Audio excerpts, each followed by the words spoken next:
Tetangga ini teman-teman punya hak yang sangat besar dalam agama kita.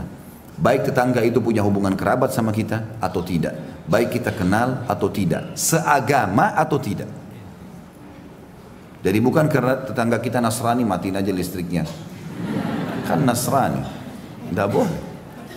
Tidak boleh. Seorang muslim tidak melakukan itu. Bahkan perbuatan buruk tetangga kalau kita bersabar dengannya pahalanya besar. Nabi SAW di Mekah itu tinggal di rumahnya Khadijah. Khadijah tinggal di komplek elitnya. Kayak mungkin kita di Jakarta di Menteng, di Mekah. Sebelahnya itu toko-toko Mekah, Abu Jahal, Abu Lahab, orang-orang kayanya Mekah semua. Nabi SAW kalau mau keluar pagi, itu mereka sepakat semua orang-orang kafir ini sampahnya ditaruh di pintu rumah. Sampah kotoran semua ditaruh di situ banyak. Dan tidak ada celah untuk jalan kecuali harus menginjak kotoran itu karena terlalu banyak. Tapi Nabi SAW keluar melihat sambil senyum. Dikumpul oleh Nabi SAW sampah itu. Dan mereka lihat ini, orang-orang kafir ini lihat, dikumpul. Lalu beliau hadap kepada mereka mengatakan, beginikah kalian bermuamalah dengan tetangga? Akhlak yang bagus sekali. Kalau antum gimana? Pas tetangga taruh sampah, ini orang gak tahu diri. Ini, itu, segala macam. Nabi SAW cuma senyum mengatakan beginikah kalian bermuamalah dengan tetangga, sehingga akhirnya mereka malu sendiri, nggak diulangi lagi sudah, karena Nabi tidak balas keburukan dengan keburukan. Kalau ada orang yang memancing emosi kita teman-teman dengan ghibah, dengan fitnah, kalau antum respon dia gembira karena targetnya itu, memang target kita jengkel. Tapi kalau antum tidak peduli, ya sudahlah, ini pahala buat saya, semoga Allah kasih hidayah, itu bumerang yang besar buat dia. Paham gak ini? Benar. Allah jadi saksi ya. Oh, saya masih mau nagih satu utang dulu. Sudah tulis jalur nasab belum? Itu utang antum ke saya itu. Harus dibayar.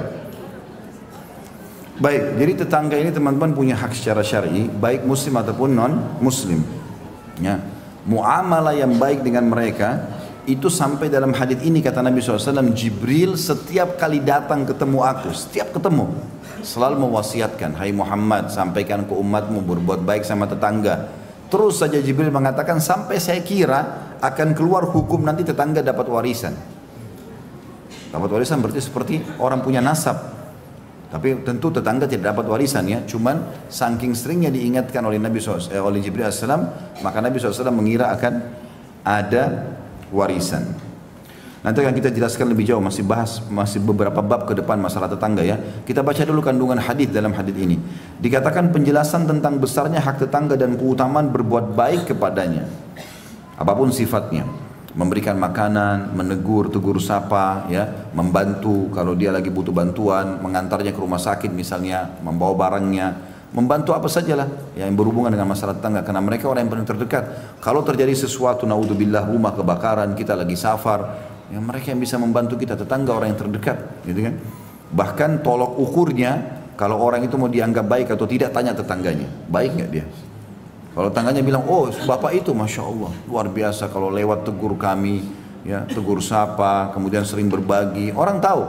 Tapi kalau begitu, bagaimana fulan? Wah parah pokoknya, lewat aja nggak pernah salam, nggak pernah berbagi. Kalau kita kirimin makanan kembali piring kosong. Kenapa ketawa? Tahu diri. Kalau dikasih sesuatu sama tetangga, balikin piring juga ada isinya. Ini terima selalu ada isinya, kembali kosong terus.